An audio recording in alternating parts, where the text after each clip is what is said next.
The following program is brought to you by FanBags Cornhole, Chicago's official supplier of professional cornhole boards and bags.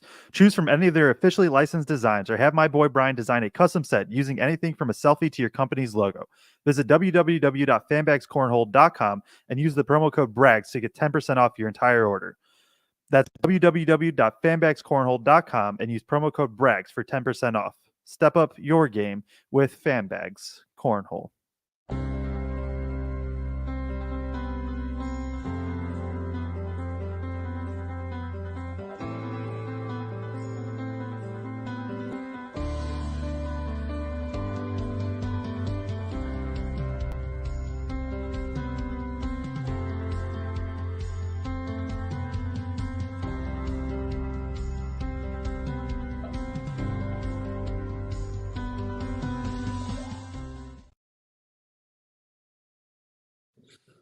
It's Zach Eady with Purdue men's basketball, and you're watching Boilers in the Stands.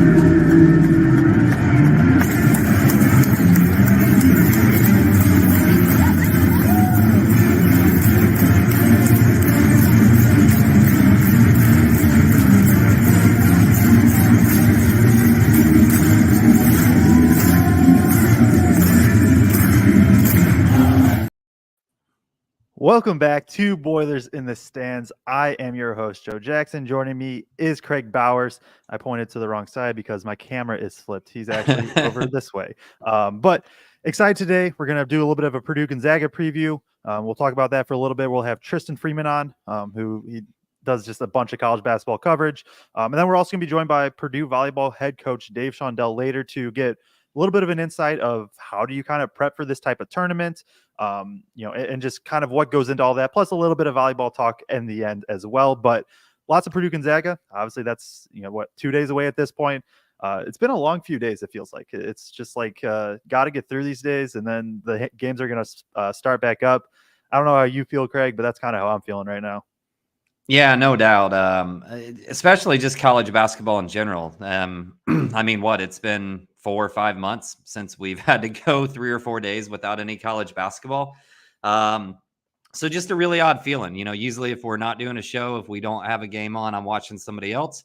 I'm trying to figure out what Purdue might do if they end up facing them later on or something like that. So it's definitely been a long few days here, but we're getting close, man. And certainly, I think there's a lot of excitement building. It's a matchup that's going to be really interesting. Obviously, they've already played once, but looking forward to digging into all that with Tristan, who is an expert of all things college basketball. That's how we're going to label him, an expert of all things college basketball.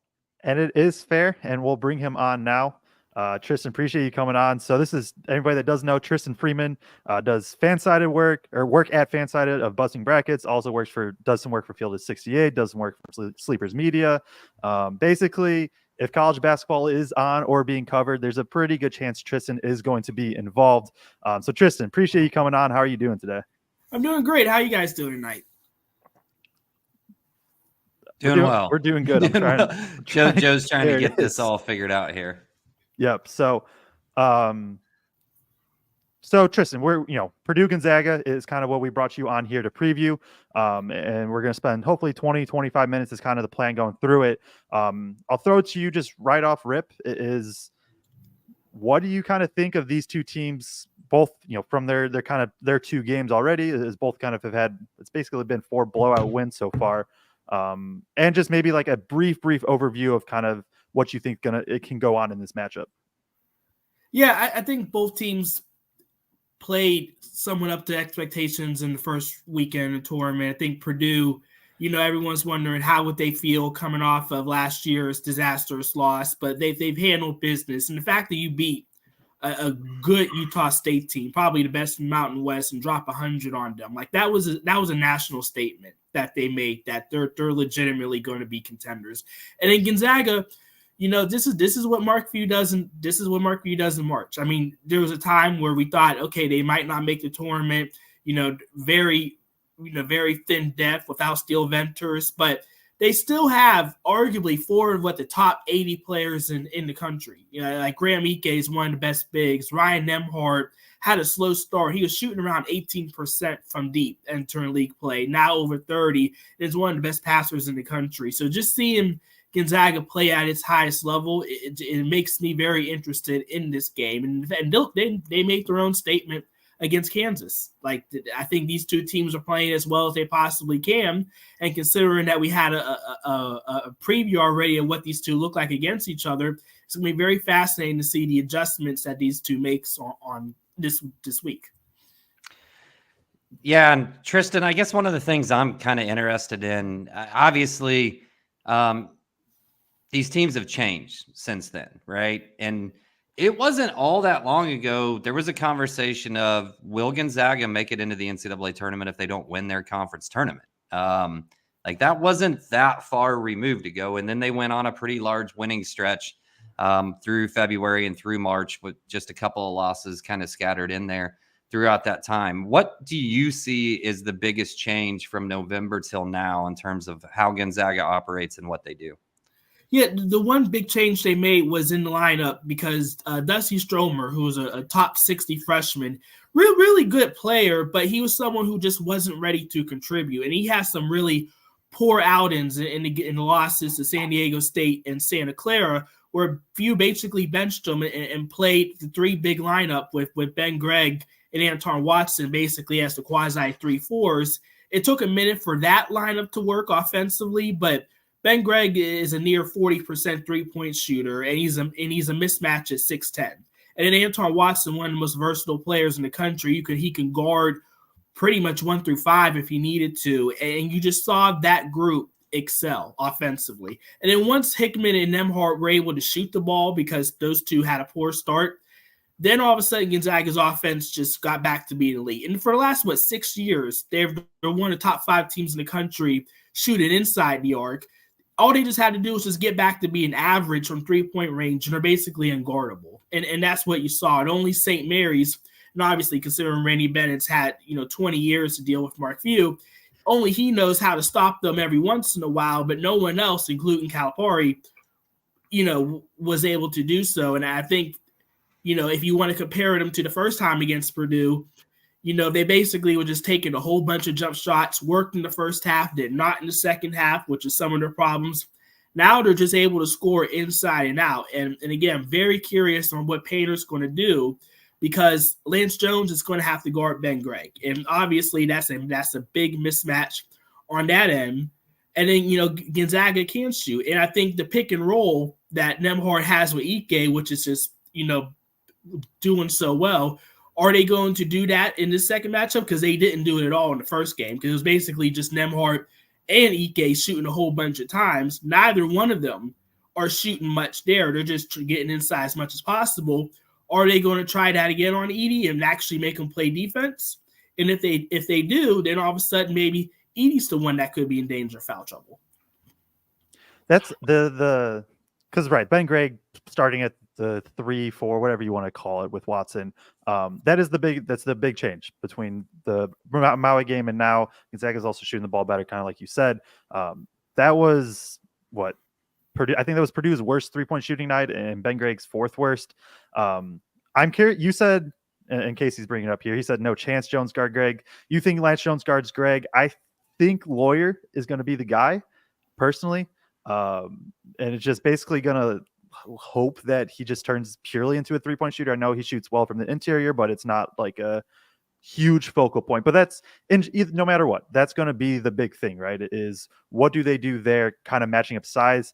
If Lawyer is on Gregg, that's like Gregg has turned into a pretty good offensive rebounder, and that's one of the biggest adjustment or changes having him in over Stromer has been, is they crash the glass so much better now. On the other ends, though, like. So we talk about that, right? And what Purdue has to do there. And then there's very fair things and what exactly needs to be done to try to stop the 3 bigs. On the other side, that does mean Gregg has to guard Lance Jones, Lawyer, one of those two probably. And how do you see that kind of working out for Gonzaga? Yeah, it's tricky because I wouldn't even say Greg would guard him. I think it would have to be Watson because Watson's versatility will allow him to guard any kind of guard. Yeah. And I think he's going to be the guy that they'll just put on Lance Jones. In the first matchup, Jones was great. He had the second most shots. He was hitting. So clearly he's going to be ready. Gonzaga's just going to have to make sure that he can't go off because obviously Edie's going to get his. Brayton Smith's going to get his. Fletcher Lawyer, they survived him having, an awful game and able to win, but Jones took over. I think Gonzaga is going to have to take over one of them. I also will say, too, it's a fair point that I think Jones may have to be the one to guard Nembhard because the pick and roll is going to be Gonzaga's strength, and you really don't necessarily want Fletcher to deal with Nembhard doing on that. I think Jones might be. You could probably get away with Fletcher guarding one of the bigs whenever Gonzaga tries to do their semi 5-out offense. So you don't necessarily have to get there because again, Ike is going to be inside and Edie's going to be inside automatically. So you don't necessarily have to worry about too many post ups. I think Purdue can handle that. But then on the other end, again, Watson, he's just so good that Gonzaga's been able to have these 3 big lineups. And for the most part, teams haven't been able to handle. I think you look at the Kentucky game when they had the 3 guards. For the most part, Watson was able to handle his because he guarded Antonio Reeves for a decent amount. And it wasn't him that was cooking him. It was Reed Shepherd in the second half that was just getting whatever. So Gonzaga should be okay taking on 3 guard lineups. And I don't think it'll be too much of a factor. And then the other thing with it too is just like, what does Purdue do defense? So let's say Lawyer takes Greg, right? Let's say Lawyer starts on him. Are they just switching that? And I don't have an answer. I don't know if you have a thought on it. Like, is Lawyer just going to switch the ball screen, and in the end, it's not going to matter who's matched up with who because Nembhard's probably just going to say, whether it be Fletcher or Brayton Smith, just be like, hey, come here, come in this pick and roll, and then we'll work from there. So I think that's the other interesting thing too is what exactly is going to happen with that. When Craig, do you have any thoughts or anything or any questions you kind of want to get out there? Sorry, my TV is like tripping out. I'm trying to look at some stats and it keeps just like disappearing off the screen for me. But no, I'm just one of the things that I always refer to when we look at mismatches against Purdue. And we brought this up when we were talking about the Utah State game, or I did with you, Joe, is like, that's fine, but they all got to be able to stay on the floor. And that's one of the hardest things to do against this Purdue team. And we can talk as much as we want about that 3 big lineup and what it might be able to do to Purdue, but they got to stay out of foul trouble. And early on, I thought, we all just rewatched that game, I assume. And early on, I thought Ike did a really nice job of just kind of pushing Edie up the lane a little bit and making shots a little bit more difficult. But then, like almost every other game against Purdue, you saw eventually those fouls, guys, that physicality wears on people. And eventually they start reaching, they start getting out of position in terms of how they're just trying to push the big out and trying to push Zach out. And that foul trouble started to mount a little bit. So I think that's just always in the back of my head of like, okay, that's going to be interesting against Purdue, but what happens with the foul situation? Does that get him in foul trouble early? If so, that kind of all goes to the wayside to some degree. Yeah, I was just going to say, Graham Ike has had massive foul issues at times. I mean, in the Kansas game, he tried to get a little feisty with Hunter Dickinson. They had a double foul, then get called for another foul and ends up missing most of the first half.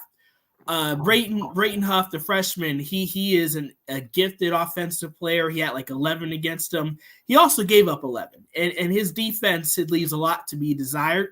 And the massive concern is that if Ike gets in foul trouble, which can very well happen when you're guarding Edie for 30 minutes, there's no way Gonzaga can do one-on-one with Huff on Edie without doubling.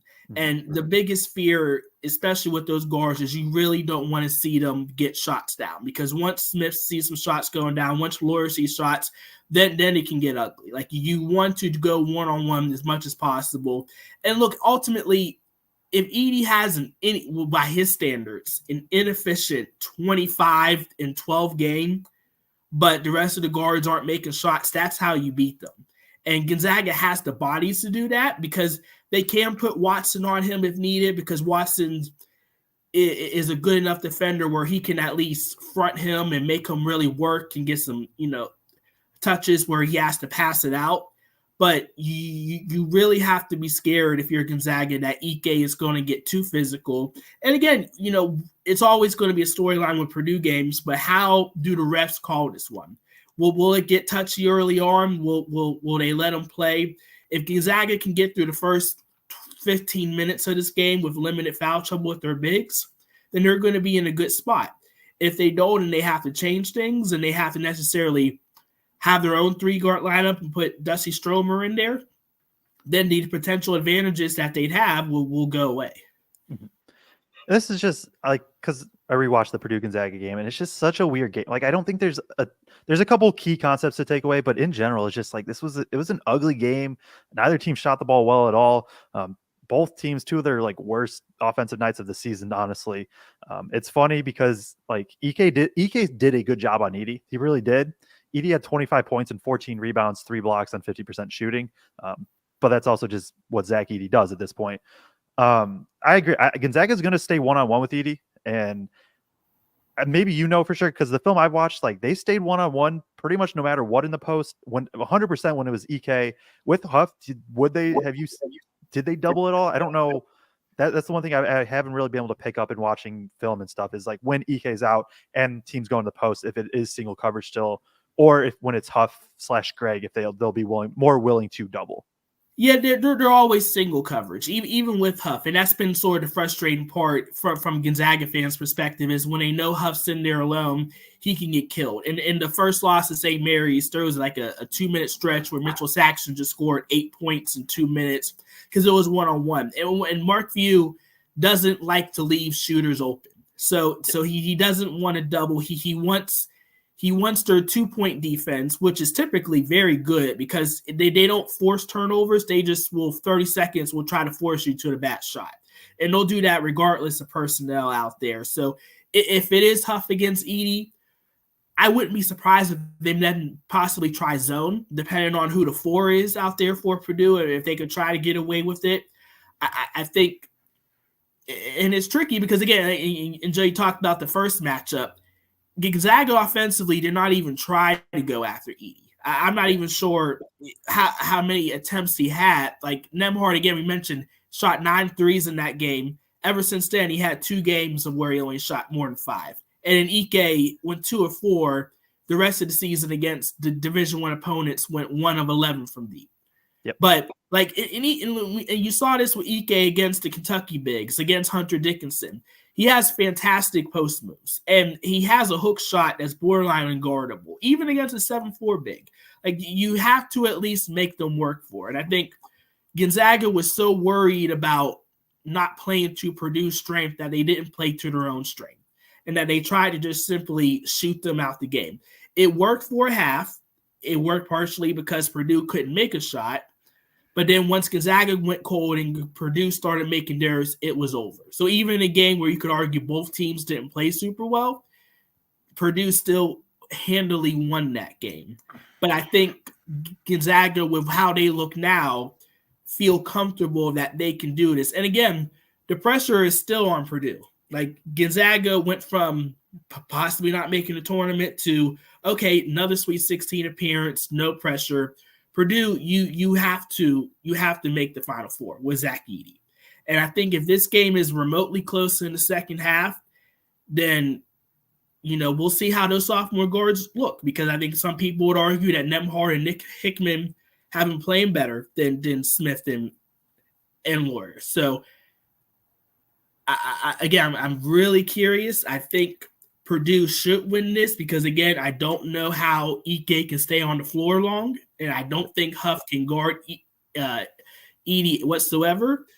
But at the same time, if some of those shots Edey makes, hits the rim and doesn't go in, and the guards can't get anything going, then who knows?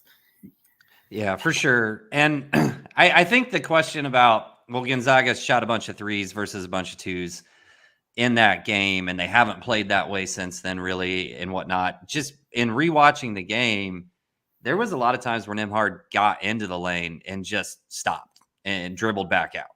So, to me, it's a little bit of a question of, well, did they jack up a bunch of threes because Edey was shutting off twos that they normally get? And is there a chance that Edey's not going to do that this time around? And, they kind of forced them into being, I guess, were they settling for jump shots, or did Purdue force them into being a jump shot shooting team that particular game? Is kind of how I was looking at it in my question from that standpoint. And I think, I think yeah.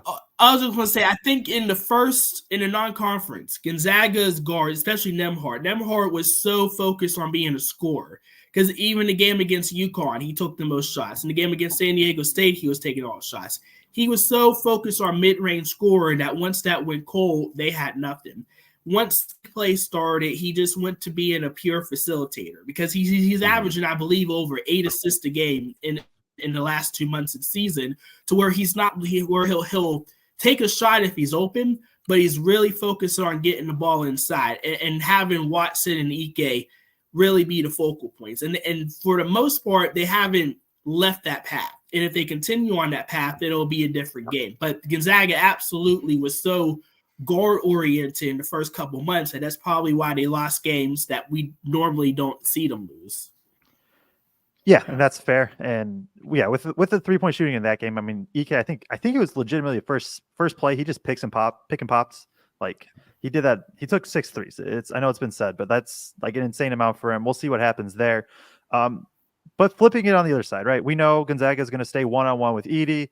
Edey's going to probably get his. Ike might get in foul trouble, maybe not. We'll see kind of what happens from there. But there's still, I think, one of the differences between that game and this game is now that Purdue, the best way I can describe it is at that point, Purdue was figuring out how to run pick and roll and how they want to incorporate it more. And now at this point, it is obviously Edey's option one. Clearly, he should be. But it's not this, pick and roll is something we maybe can try. It is, hey, we can just put the ball in Smith's hands, run a pick and roll, and get stuff.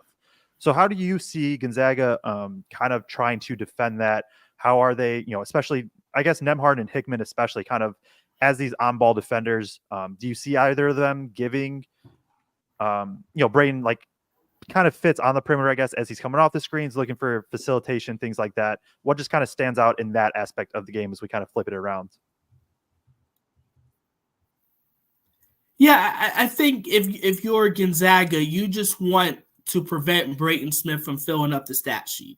Like, his best games when he has 13 points, 7 rebounds, and 6 or 7 assists. When he does that, and Purdue is basically unbeatable.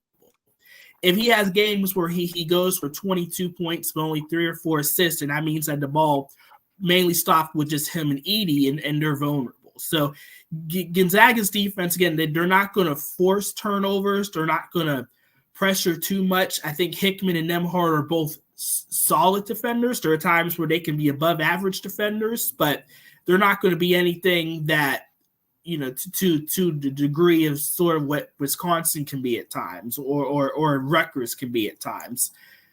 But I think if you're Purdue, you just want those guards to get off to a good start, especially Fletcher Lawyer, because he's someone where if he starts out 0-3, then he's probably going to end up 1-7. If he starts out 2-2 or 3-4, then he's probably going to have a really good game.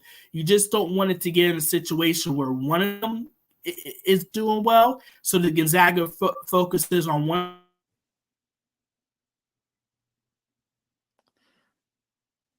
I think we lost him. I think he froze up temporarily there. So, there he comes.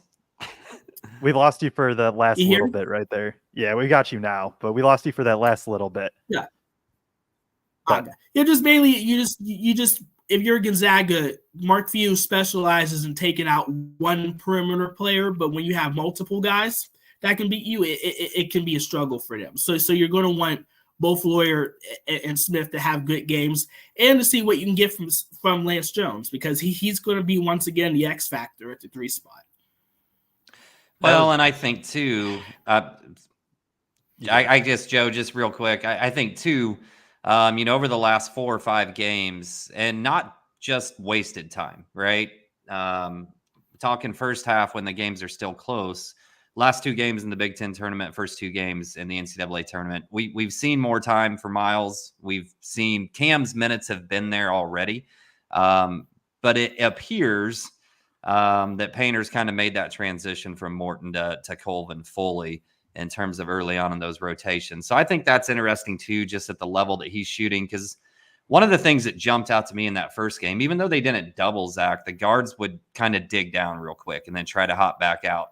And Purdue had a ton of wide open threes that just did not drop in that game. And, I just watching that, I'm like, man, if they get those looks again, with Purdue being the number 1 3-point shooting team in the country, they can do some damage really quick, I think, from the offensive side of things. Yeah, and I'm with you there. And this is just neither team, because Gonzaga would say the same thing. And I know the big shot a little bit more, but Stromer's 1 for 5. Greg's the Huff and Greg, who are the bigs that can kind of exploit ED drop coverage, they're 1 for 7 from 3. Greg's shooting much, much better than that at this point in the season. So that'll be pretty interesting. Have another, couple minutes and then we'll get you out of here, Tristan. So you kind of took it already. You kind of already said it, but I'll still kind of flow with the question of what would be, maybe give us like one X factor kind of for each side, like one main thing that you're going to be looking for Purdue, and then also one thing for Gonzaga. Yeah, for Purdue, I think it's going to be just what Fletcher Loyer does. How can he get double figure scoring? You're going to get from Smith. You're going to get for Edie. The bench combined is going to give you around 10 to 12 points. I think that'll be fine. Can you get something from the second guard for Purdue? And then for Gonzaga, I'm going to be looking real heavily on the plus minus for Brayton Huff, because as you mentioned, Joe, he can stretch the floor. And if Gonzaga has a real 5-out offense, and if his defense is good enough to where they don't get killed whenever Ike is off the floor, then I think they'll have a real good shot in this game. Do you got anything else, Craig, for him? I guess just I don't want to jump ahead, but you watching Tennessee and Creighton, Tristan, if Purdue pulls this out, do you think there's one team that sets up just in terms of the style of the way that they play and the personnel that they have to have a better shot of beating Purdue between those two teams? Did he freeze again? I think he might have froze. Okay. We'll give him another sec. See if he. There he is. There he is. Yeah, I was gonna see y'all for a second. Did you catch the question at all, or Tristan? Yeah. Can you ask it again? Go for it. Yeah. No, I just said I think that kind of wraps up Gonzaga Purdue from my standpoint of the things that we wanted to talk about, but I don't want to jump ahead and assume anything, but if Purdue does happen to get by Gonzaga, between Tennessee and Creighton, is there one of those teams just from a personnel or matchup style wise that you think presents a bigger challenge for Purdue?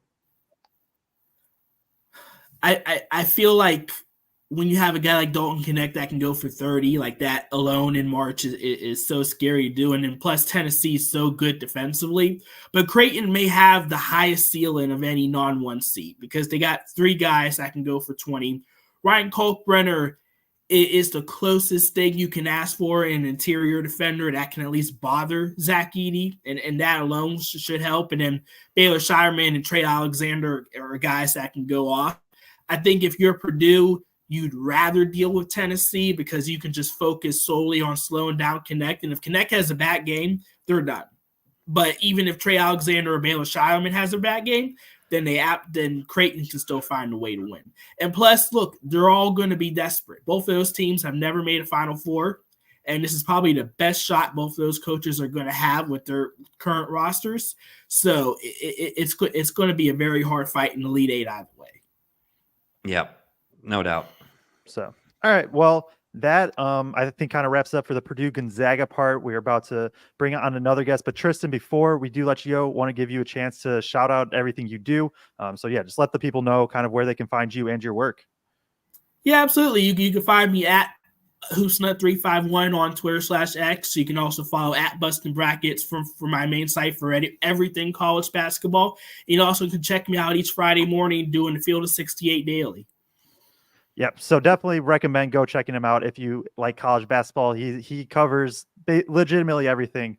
Really good follow on Twitter and definitely like a lot of his work. So go follow him, go read his work. He does a great job. So we appreciate you coming on, Tristan. And maybe at some point we'll have to have you on again for another preview or something. Yeah, absolutely. Sure. Appreciate you guys having me on. Yep. All right. Thank you. So that was Tristan Freeman. We're going to take a very quick commercial break, and then we will bring on Purdue volleyball head coach Dave Shondell. But first, we do want to give a shout out to our partners at Autograph.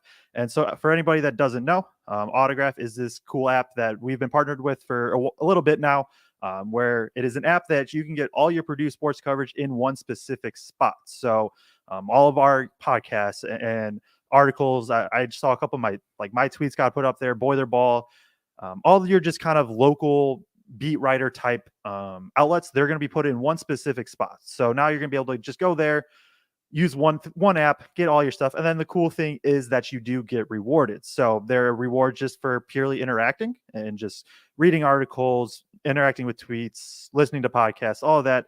And those you can eventually redeem either for rewards or try to put in like raffles, things like that. And then they also reward you just purely for being a fan in that they give you awesome deals. They've put out tons of ticket packages already this season.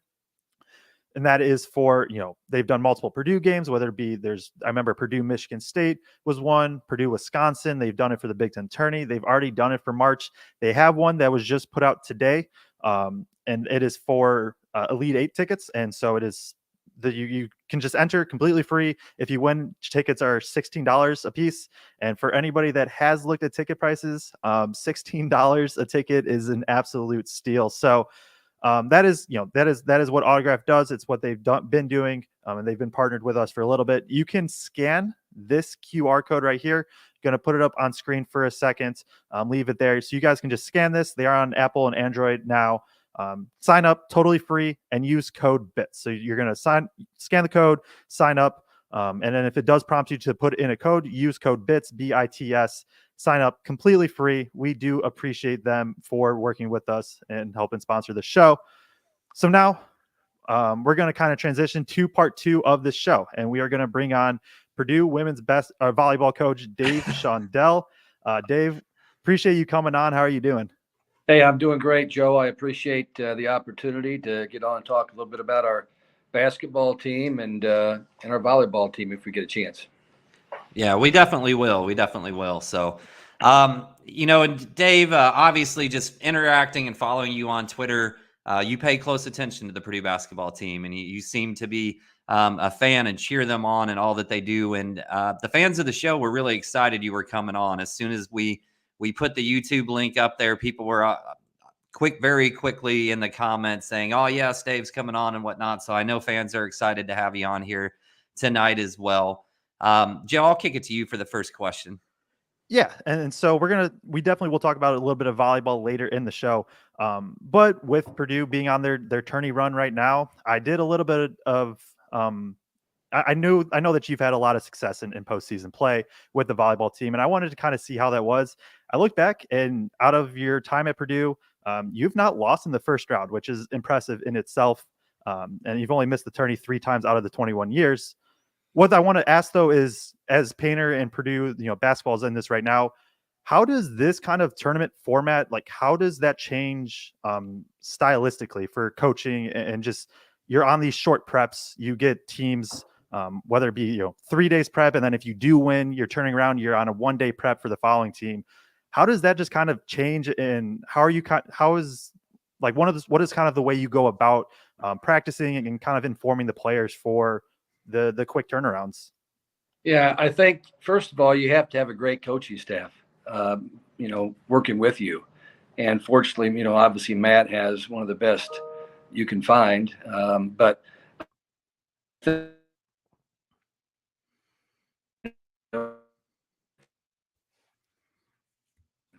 we certainly have to be prepared before the tournament begins. I'm guessing that Matt and his staff had some idea. Gosh dang it. Prepare for two teams right away for the first game. They didn't know who they were going to play, and even though that worked out okay, you just have to rely on a lot of people to get information together and start looking at tape. And Matt is one of the best basketball guys of all time, and he just lives in front of a monitor, in front of a TV, and his whiteboard, and he's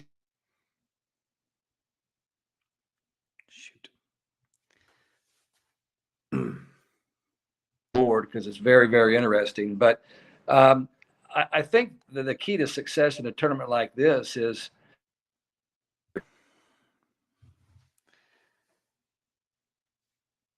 Dave, you're kind of coming in and out a little bit on here. okay.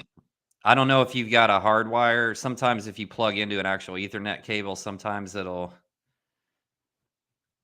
get you a better connection. Still struggling?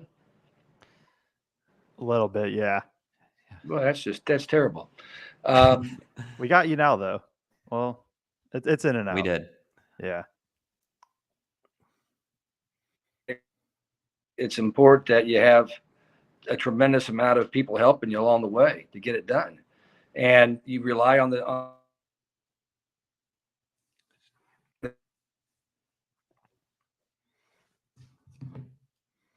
and when you watch Painter's team run his offense, it's unlike anything else you see on college basketball.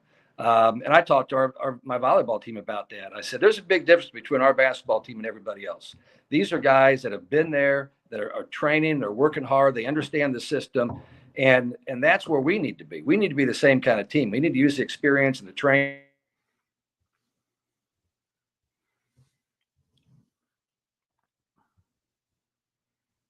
Matt's team is that everybody knows what their role is and what their responsibility is, and when they run their offense, they run it right. If not, Braden's.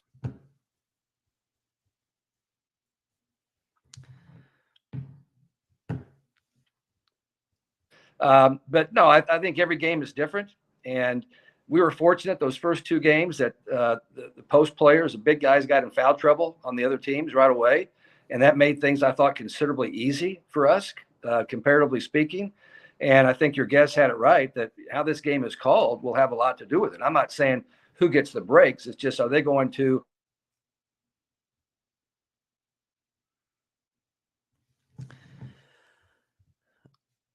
Do we want to try maybe audio only? Yeah. Man, I'm screwing up your show. No, you're all That's good. okay, Dave. Do you want to try to maybe go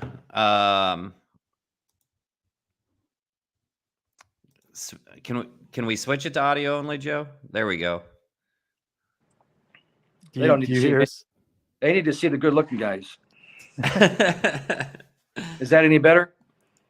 I think so. We'll As see. of right We'll now, see it as- is. Yeah. Okay. Yeah. Okay. I'm out. Yeah. I'm out here at Lake Freeman. Sometimes out here in Monticello, we don't have the best of technology. So I gotcha. Dave, kind of big picture, you've had a lot of success over your entire career here coaching Purdue volleyball. As you look at Matt Painter and his coaching staff, what do you think it is that makes them so successful in the basketball program?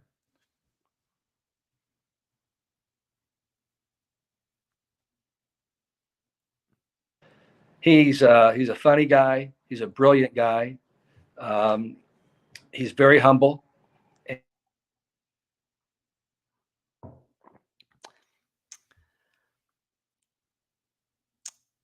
I think when people come into his program, it's kind of like, he's a lot different than Bob Knight, but in some ways he's a lot like Bob Knight. Matt's pretty stubborn about how he operates to some extent. But people know what they're getting when they come to play for Matt. He's not promising anything. And that's really hard today. And I'm sure he's adjusted that a little bit to get some of the players that he has to get. But he's just an honest guy, and the success that he's had, certainly is attracting a lot of great players, and what he's been able to do with the big guys has made his program very, very attractive for big guys. But now next year it's going to be, I don't want to get ahead of ourselves, but next year, what a treat that's going to be to see him make that transition from, having Zach Edey and playing the style we're playing to having these antelopes running up and down the floor, that can do so many things with a basketball. I'm looking forward to watching that as well. Yeah, and so kind of to piggyback off that is like you've been at Purdue for Matt Painter's entire career.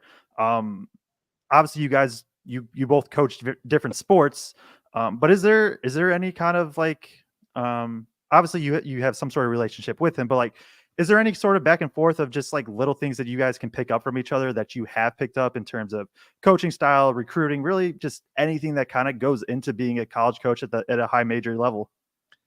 Well, there's a reason I get down to watch as many practices of his as I can, because I just love the way that he and his staff and his players operate.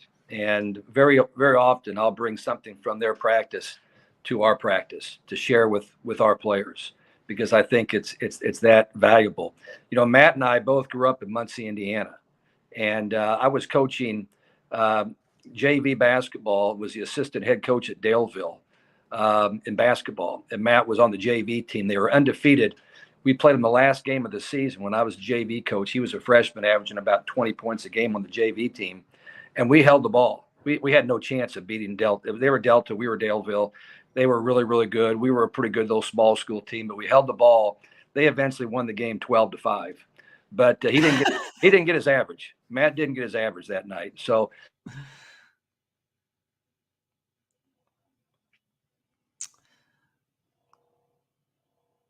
during the summertime, get a chance to share some stories and try to unwind a little bit during the off season. I gotcha. I grew up in Centerville, Indiana, not too far away from about 40 minutes from Muncie. Yeah, so over near Richmond. Yep. My dad was a high school administrator at Richmond High School for a lot of years and coached the track and cross country team there. So you probably know Mel Young pretty well then. I know Mel really well. I can still remember to this day when I was a little kid, and when I would meet Mel, he would do this little game with his hand and make a sad face and a smiley face to make me laugh when I was a little kid. That memory sticks with me to this day from Mel. So yeah, he played volleyball for my dad at Ball State long time ago. Okay. Yeah. I gotcha. Purdue's getting ready to face a team that they've already played once this year. Has that happened to you from the volleyball side of things when you get into the NCAA tournament? And would you rather face a team you've played before because you know a little bit about them, or would you rather somebody have to prepare for you that you've never played before? Yeah, I think it kind of depends on who the team is. I mean, I would rather. I don't like this scenario that well, where we beat these guys, and they're Gonzaga, and they've been to how many Sweet 16s in a row? I mean, it's a ridiculous amount. I was listening to Morrison and Dickow on their show earlier today, and they're very confident about this game for the Zags. They're feeling pretty good about their chances, but they need to be if they're going to be running a show like you guys are. But I really think that I just assume play somebody that we haven't seen. However, this game was so long ago. I don't think there's going to be a lot in common. I mean, I do think that Gonzaga is going to try to play the big fellow one-on-one, get a little bit of help from the offside, digging some balls out. And to me, it's how low can our big guy post up? If you've watched him as long as I have, when he gets the ball down where he's about 6 to 8 feet away from the basket, he's automatic. When he gets the ball 9 to 11 feet away from the basket, it's a totally different story. And so I hope he can get down low enough or send it back out and repost and just keep working, because I think the key is can he get his 25 or 30? I think that's the most important thing to me, is because they're going to go one-on-one against him, which means it's going to be harder for some of those guys to get shots, even though that they don't defend the three very well. So anyway, I just think it really doesn't matter that much to me, especially if you haven't played somebody since back in November or whenever it was we played these guys, October. Yeah, that's fair. And so we got one more kind of basketball related question, and we'll jump into a couple of volleyball before we let you get out of here. Okay. You've mentioned that you go to as many practices as you can and things like that. So you've seen more of behind the scenes with Zach Edey for the past 4 years of his development, and just, I mean, it's been told so many times, right? Ranked in the 400s, and now he's going to be back-to-back National Player of the Year. What have you seen, maybe kind of behind the scenes, that the average fan can't, that just like really stands out to Edey, whether it be in practice or even just like the way he kind of carries himself off the court completely? Well, he's not a whole lot different, off the floor than he is on the floor. I mean, he's a pretty stoic character. I mean, he has some fun, but he's not the most jovial guy you're going to run into, down the hallway. He's very polite and congenial, but he's not going to carry on a real long conversation with anybody. The first thing I saw from him when he was a freshman was how well he ran up and down the floor. You see somebody that's seven at that point in time, almost 7'4", and he's running up and down the floor like somebody's 6'7". And that excited me, that, man, this guy can move up and down the floor a lot better than what I expected. I think the other thing is just his work ethic. I think it really improved from the time he got here. I think as freshmen, like most of us, very immature, not really knowing what it's going to take to get there.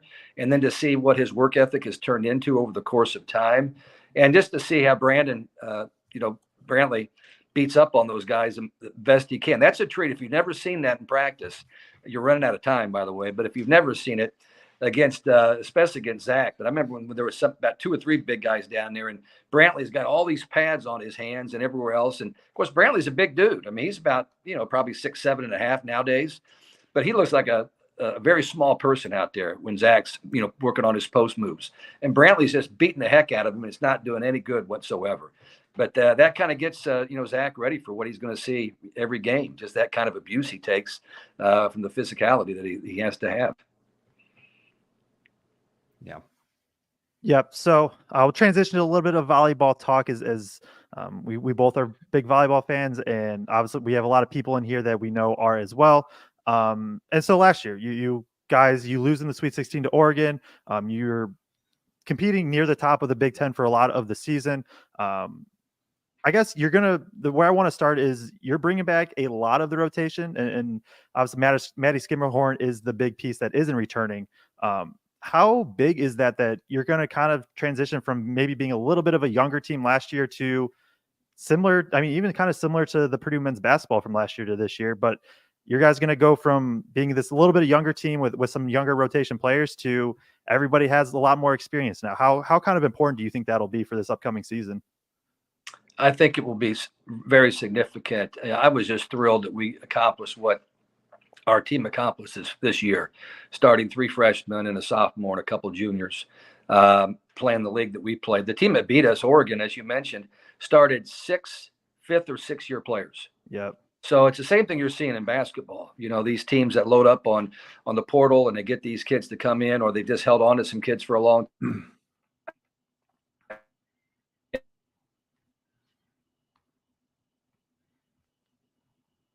Eva Hudson goes from a sophomore to a junior. Raven Colvin from a junior to a senior.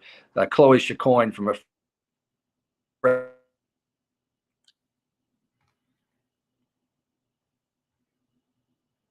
in the fall. That we're just a totally different team. More physical, more focused, more coachable, more mature.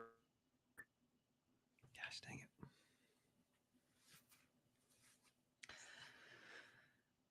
And training and going through the daily rigors of being a student athlete become.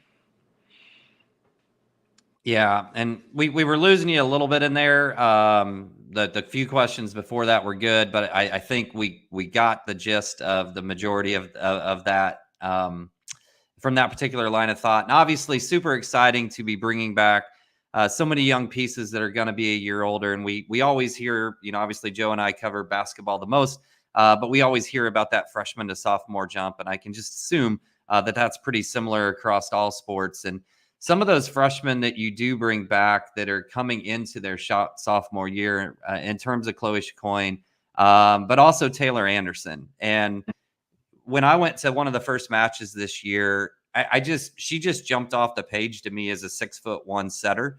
I guys, how unique is that for somebody with her length and defensive ability on top of that to be playing that setter position and what she brings to your guys' team? Well, she's exactly what, we look for. Somebody that can do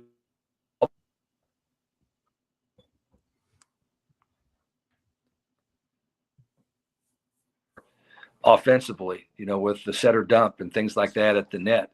And, to your question, what makes it, Gosh dang it.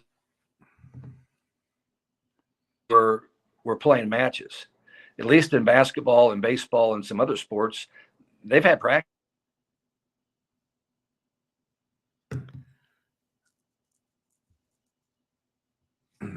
And we have opening day, and we don't get summer practice time like basketball and football does. Those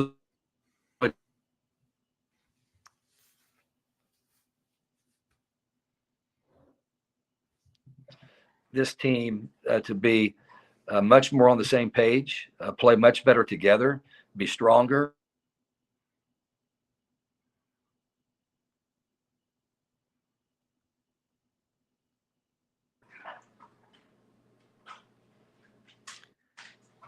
I think we lost you a little bit there towards the end of that.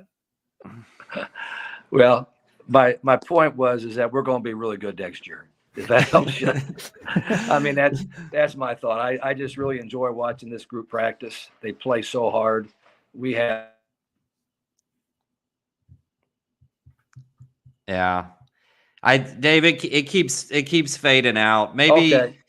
Yeah, maybe we just try to catch this that the next time maybe Joe and I can do this as we get closer to the volleyball season. Maybe we can do this when you're on campus. Yeah. So your connection's a little bit better and whatnot, and we can delve more into a little bit deeper into the upcoming season and the players that you have returning and coming back or coming in new.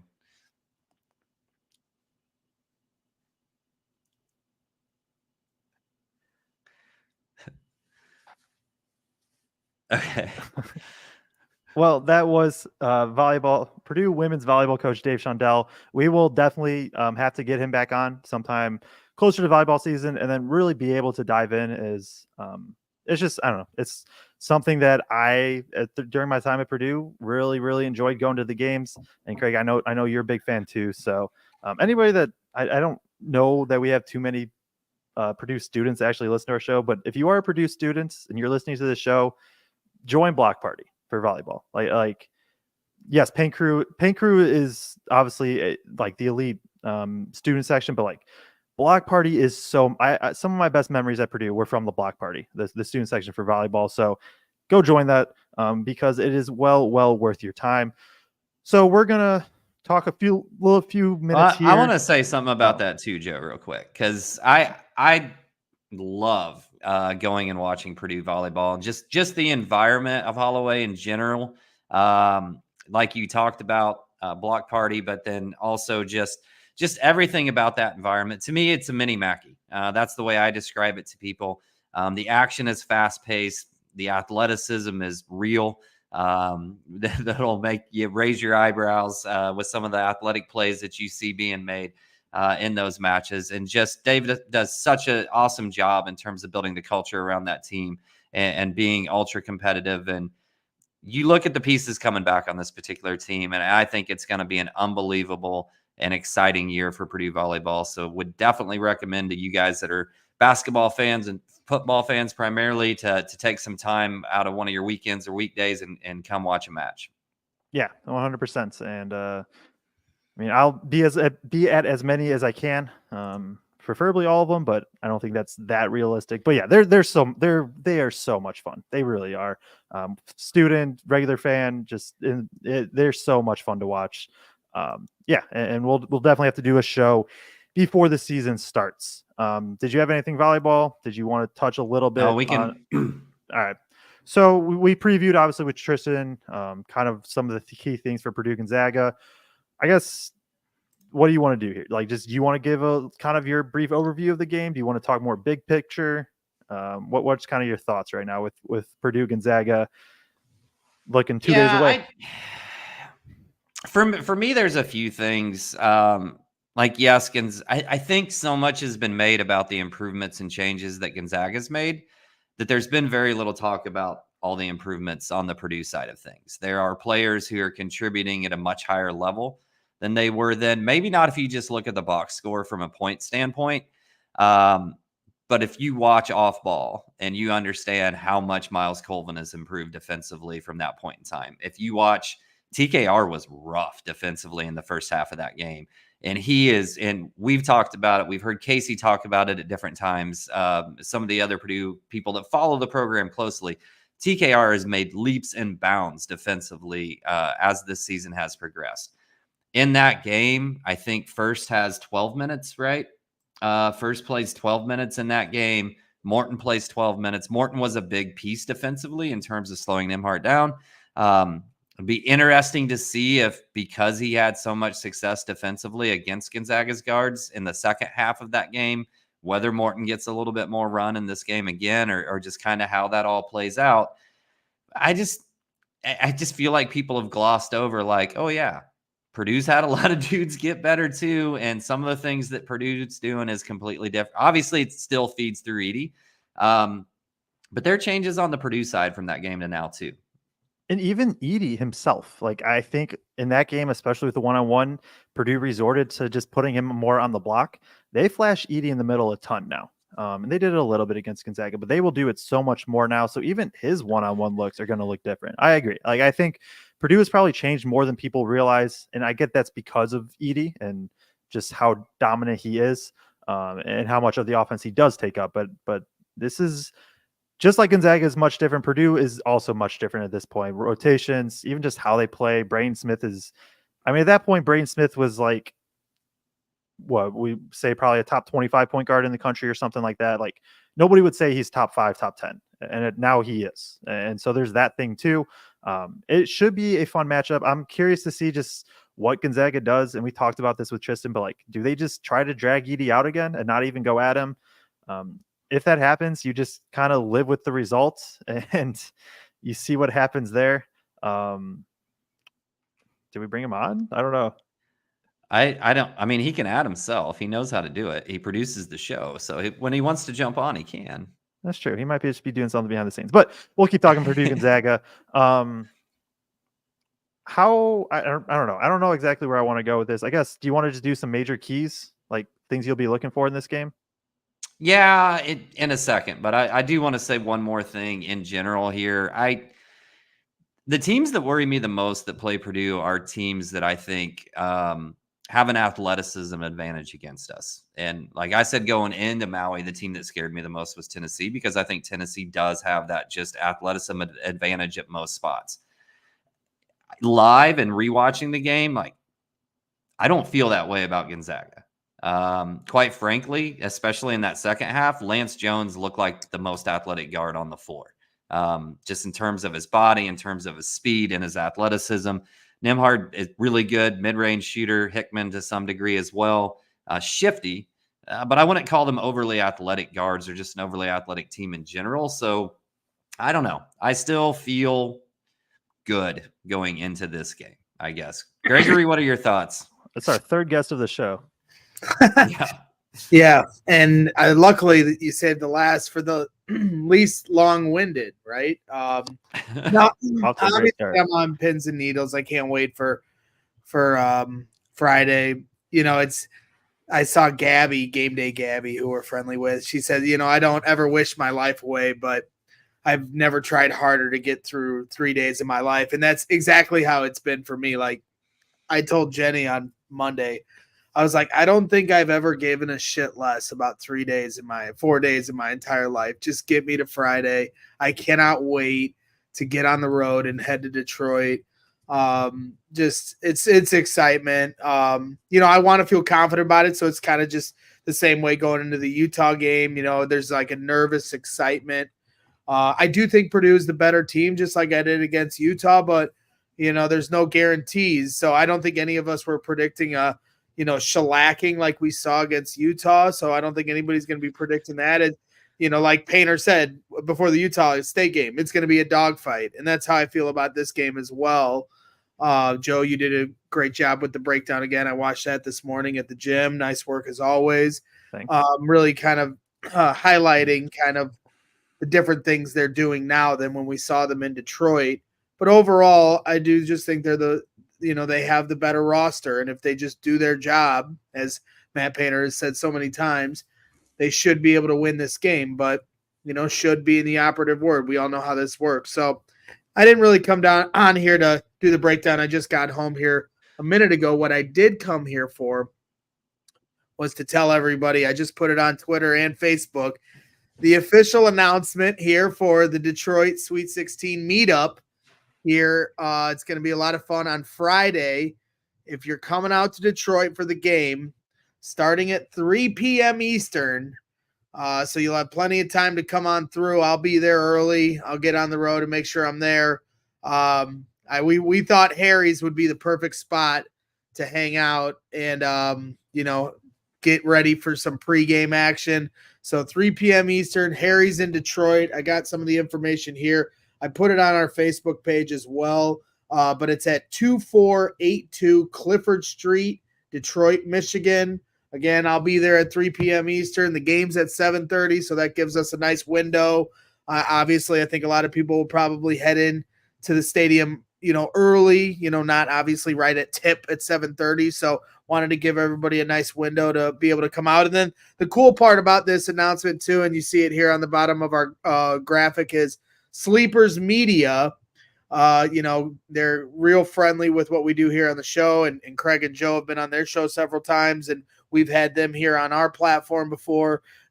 Greg and Carter do a great job, and they're from the Michigan area. One's a Michigan State fan, one's a Michigan fan, but they do a great job covering the Big Ten in general. So they're going to be with us as well, and people coming out to meet them too. So I'm excited for Friday.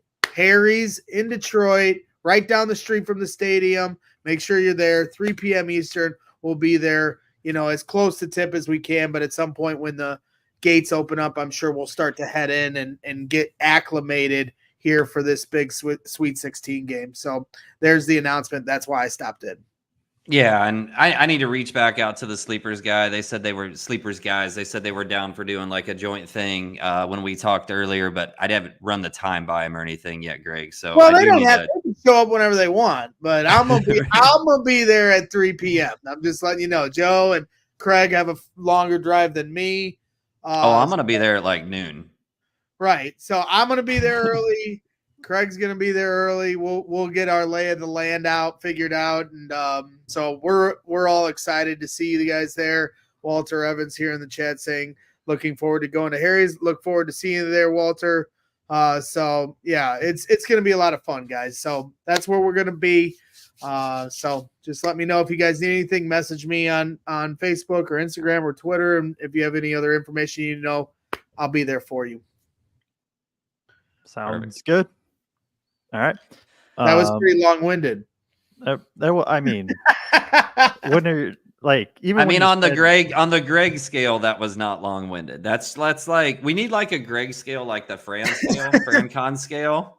That was like mid-range for that. Yes. Well, hey, yeah. Start the Midwestern goodbye is right. Well, I don't have to be a part of the Midwestern goodbye. But no, I'm looking forward to Friday, guys. I really am. Tomorrow's opening day for the Cubs and White Sox. Obviously, Sweet 16 games tomorrow. We'll see how Illinois does against Iowa State. Again, Joe did another nice breakdown with that game as well. So for Feed the Post. So make sure you guys are checking that out. David Jenkins saying 3 of 10 on the Braggs Richter scale. So yeah, that's it.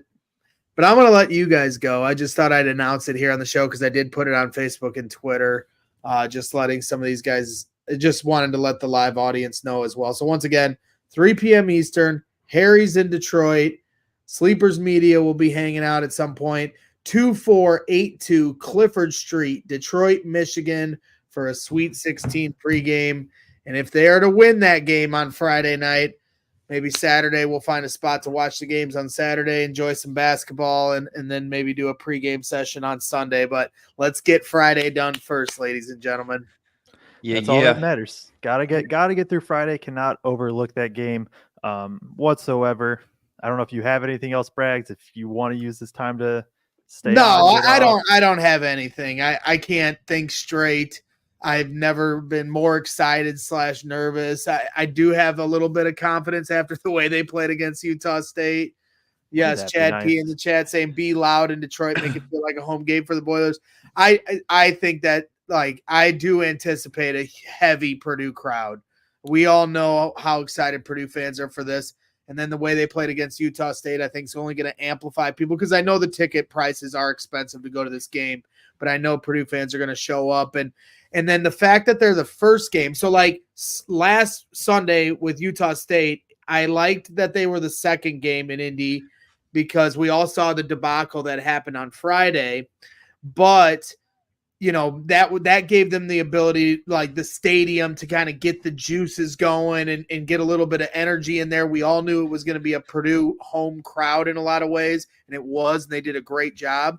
But this time around, the advantage of being the first game is that Purdue is able to get into their normal game day routine, because when you're the second game on a session like this, you get 20 minutes to warm up after the game is over, and that's it. And then it's time to tip off.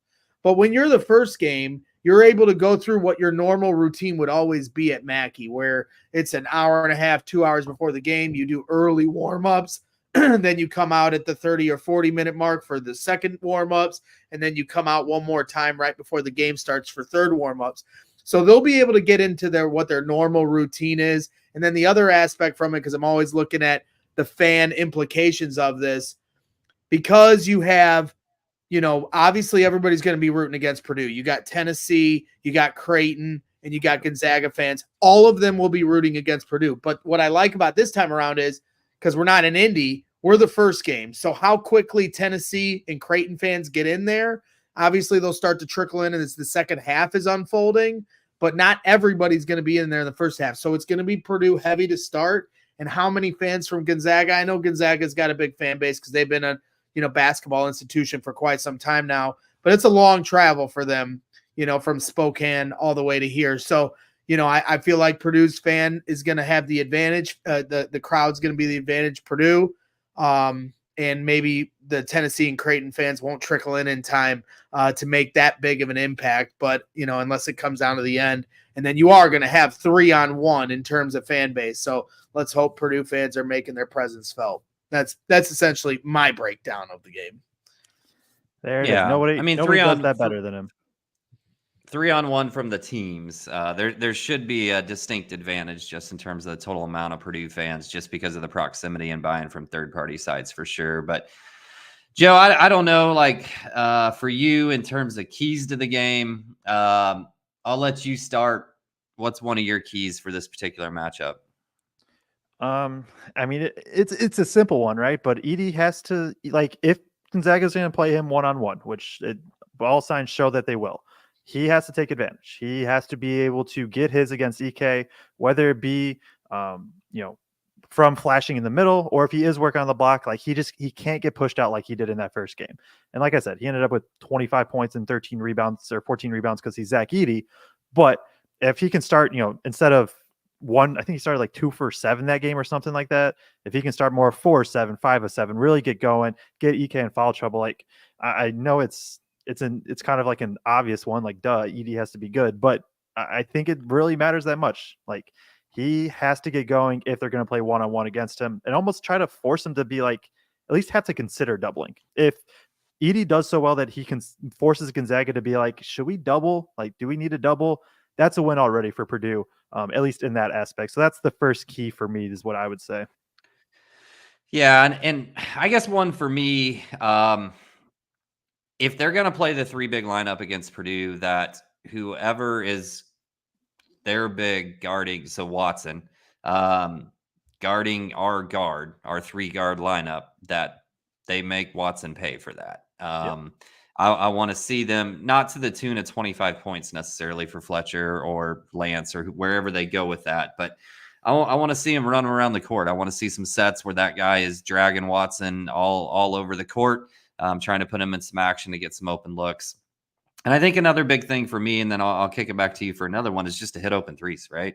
Like Gonzaga's guards, like I said, they didn't double, but Gonzaga's guards would try to dig down real quick and then try to hop back out. And Purdue had all kinds of open looks in that game that just didn't go down. So, you know, they only attempted 17. I think part of that is I shouldn't say only, but they attempted 17 in that game. I think part of that is because they didn't see him going in, right? Out of those 4, Miles Colvin comes in and hits 2 later in the second half. I think if Gillis, hits 1 in that game, there was a couple times he kind of pulled up and didn't go ahead and shoot that shot out there. I think if Gillis and Lawyer get going from 3 early on, and then some guys coming off the bench like Heidi and Colvin, I think they can make them pay in that regard. Yeah, I was looking up the stats while you were talking, and Purdue was 4 of 13 on open catch and shoot threes, which is the best 3-point shot you could get.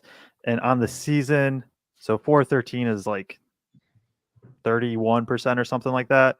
On the season, they shoot 43% on open catch and shoot threes. So Right. that is a pretty big difference there. Key number 2 for me would probably just be I'm stuck between 2.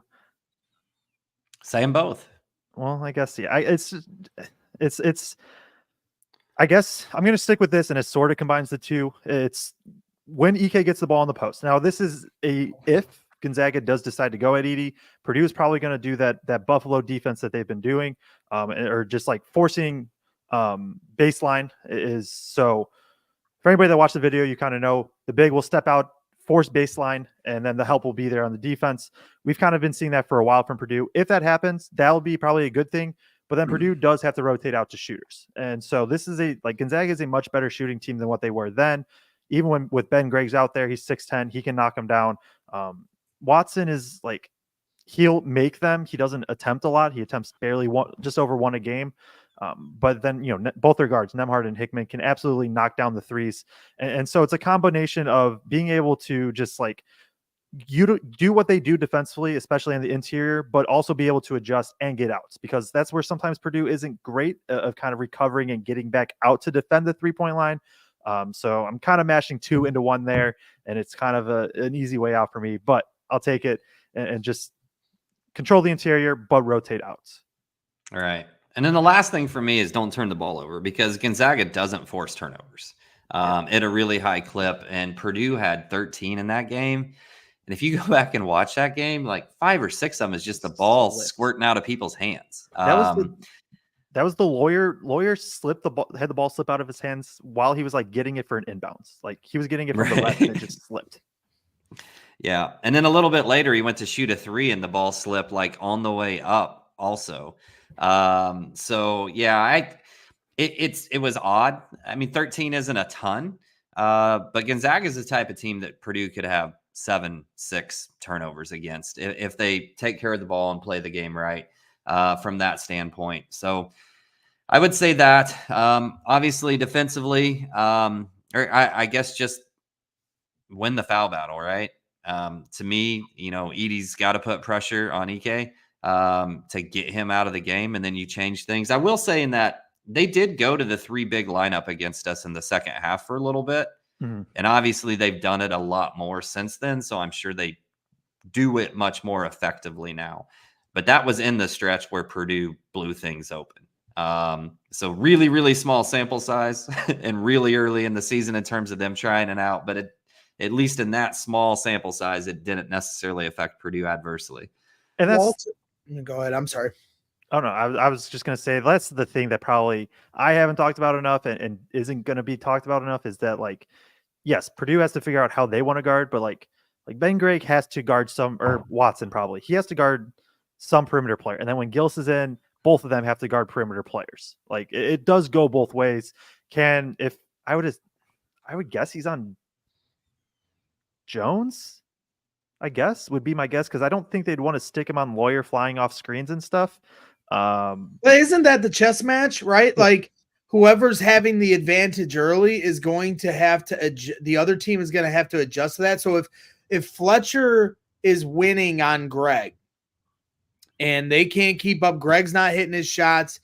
I don't like saying that because my name's Gregg, but if Gregg's not hitting his shots, I got a real issue with this guy being named Gregg. And to add on to it, his Gregg, because every time I see it, it's just I think of you.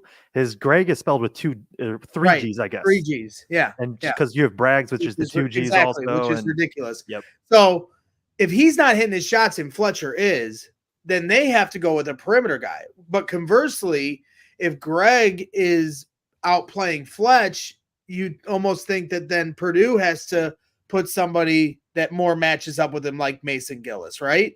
So it's going to be about who wins that battle early to see what team blinks as far as making the adjustment, right? Or is both teams just going to live with whatever, whatever mismatch they have on each end?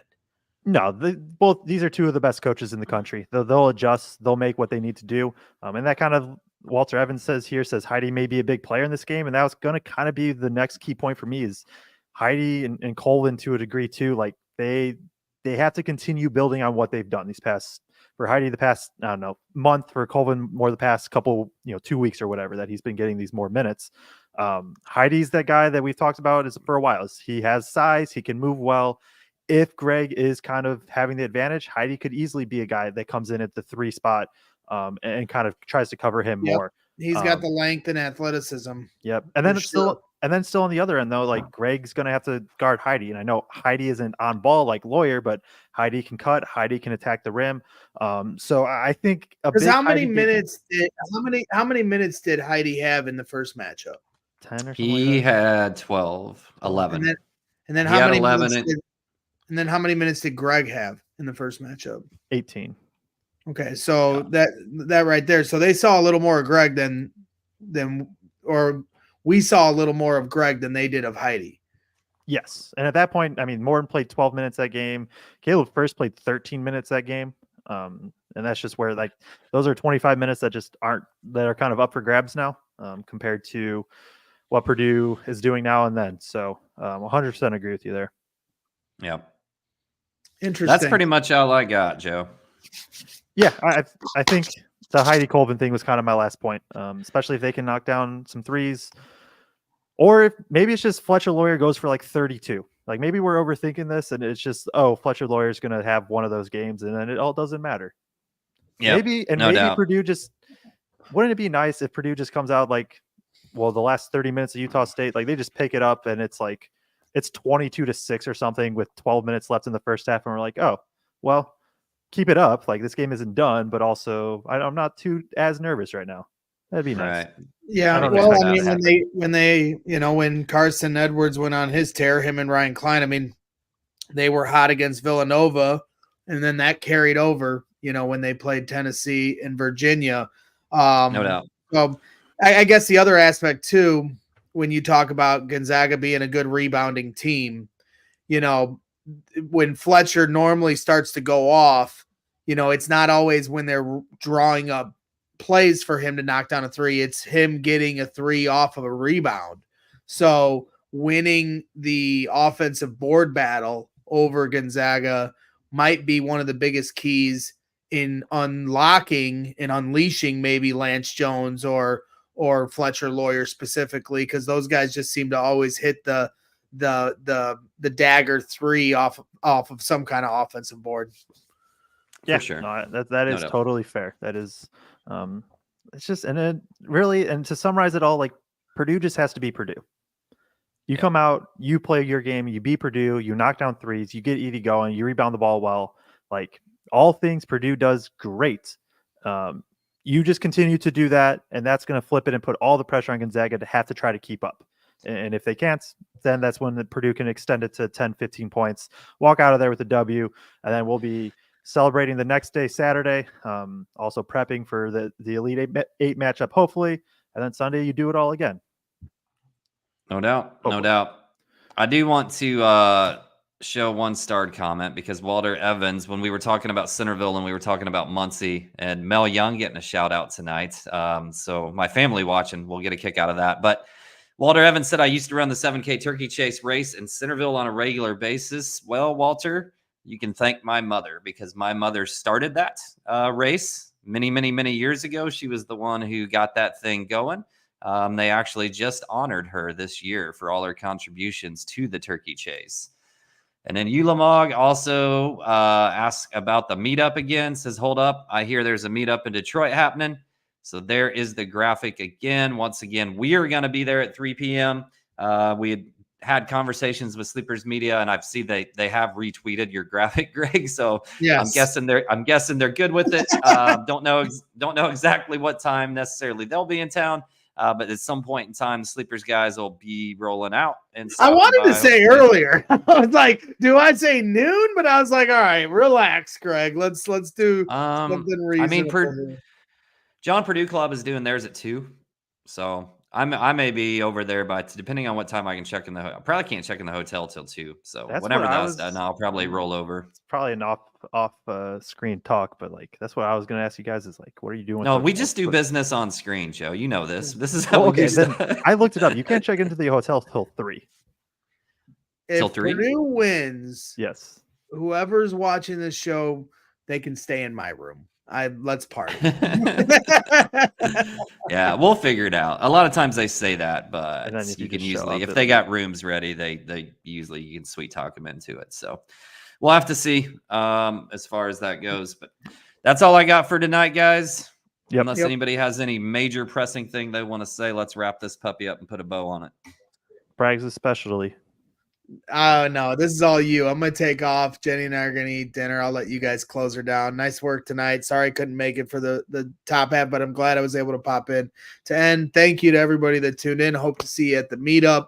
As always, hit that like button, subscribe here to the channel, subscribe to Feed the Post. Joe's doing an amazing job over there as well. And make sure you join Boiler Diehards on Facebook with Craig as well. That group is always one of the best spots to be at if you're a Purdue Boilermaker fan of all sports. So that's it for me. That's my goodbye. I'll let you guys handle it from here. Have a good night, ladies and gentlemen. We will see you Friday night. Well, Friday afternoon, technically. Yeah. That's right. So yeah, we'll be there. Supposedly we'll be there at 3:00 roughly. We'll figure it out. 3:00 is the plan. I'm confident Braggs will be there for sure at 3. Craig, sounds like you will be too. I'll be there hopefully sometime around then as well. Do appreciate both of our guests coming on, Tristan Freeman and Coach Dave Shondell. A little bit unfortunate with the technical difficulties, but we will definitely get him back on to talk volleyball later on. So anything, Craig? I know we've asked this. I got nothing. You're going to be like, let's wrap it up. You can follow him on Twitter at Craig Bowers34. Already mentioned Boiler Diehards. Follow me on Twitter at Joe Jackson CVB. Follow us on Twitter at Boilers in the Stands. This is again going to be a little bit of a live meeting, but the plan is to put out like a Gonzaga personnel scouting report on Twitter. And so if you want to see that, follow us on at Boilers in Stands on Twitter.